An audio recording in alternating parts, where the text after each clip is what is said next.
All right, welcome to the Clemson Indoor Practice Facility. We just got a few more of these left this year. That's kind of crazy, hard to believe. Two more maybe? Two. ACC? Two, definitely. Who do we play next week? Some easy team. Some team down south. You don't say them. But yeah, we won't talk about them. We're going to be like Michigan and just cross out all the S's next week. Good press conference today. Best one of the year, I thought. Great questions, Yes. Good stuff. I'm going to let ladies go first. Joanne, what's some of the stuff you heard from Coach Sweeney? Well, since the Saturday is senior day, there was a lot of talk about what this senior class has done. They are the fifth winningest senior class. You know, they've topped the past four. They've won 4 divisions. They can possibly win a 4th ACC title, which will be the first senior class to ever do that.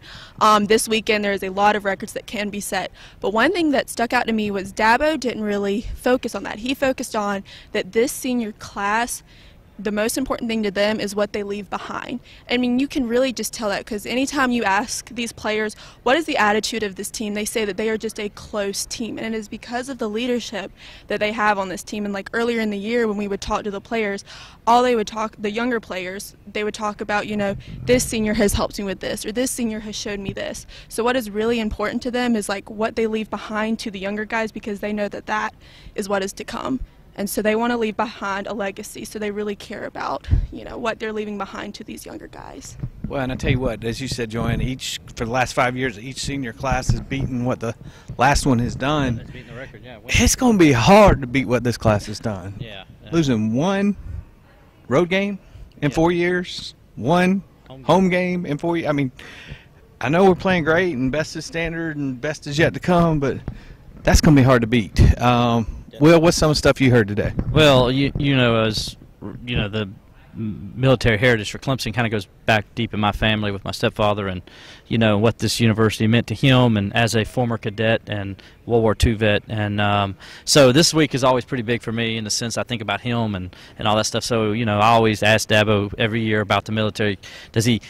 How do they get the players to understand the history? Because, you know, the further you go away, I think they said 1955 is the last time they stopped using Who said that?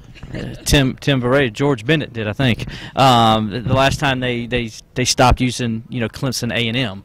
They became, you know, Clemson College then, and then they went on to Clemson University in the mid-'60s. So, you know, the further you get away from it, you know, and it's natural, it's life. You know, people forget.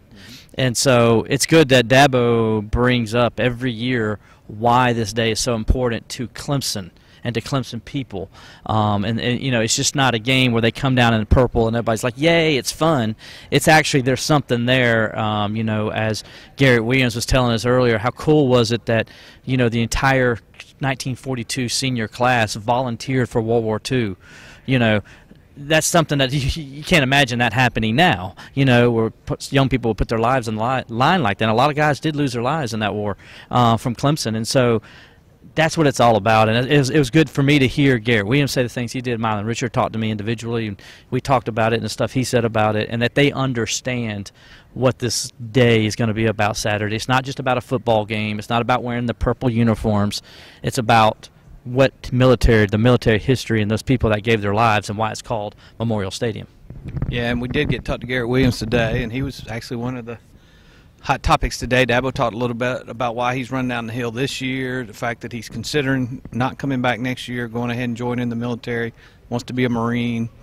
So he knows the military appreciation, appreciates it very well, and you know, he's going to sacrifice and make that his future after Clemson. Now he's got a tough decision. He talked about the decision today. He said he has not made up his mind yet.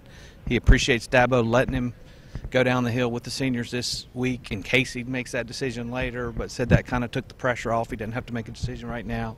He can wait and focus on winning a championship and make that decision a little bit later. But, you know, another great young man, great football player, but he's got, you know, bigger things in mind than continuing to play football. So that was pretty special. We also got to talk to Richard today. Of course, he talked about the fridge package and the play. He did say they just put that play in this week or this last week. It's not like something that they've been practicing all week. He said, you know, each game they try to put in a few things. So be interested to see what they're putting in for that package for this week and next week and down the road. He's on that play, I went back and watched the game. The linebacker read the play for Boston College, because Richard sits there and he chips a little bit and then he releases, and the linebacker saw him release and he dropped back too. He just didn't drop back deep enough. And give Trevor credit for, first of all, if Trevor wasn't 6'6", he doesn't make that play. But Trevor being 6'6", he was able to get that ball just over that linebacker's arms as he tried to swat the ball away. But the linebacker read it. He just didn't get deep enough. If he would have went another yard or two deep, he would have intercepted that pass. So Clemson was very fortunate that it worked out. Great play call. Great play call. Yeah, those two big guys. You know, you want to stack everybody in the box to see if you can handle those guys coming through, whether they're going to block or keep the ball. So we can expect to see more off that package as we move through the stretch of the season. That's some of the stuff we heard today here at the indoor facility. We got tons of coverage headed your way all weekend long, night game. So stay up late with us. Be with us Sunday as we bring you all the coverage from the Big Duke game, and stay tuned to TCI for the most complete coverage of Clemson football.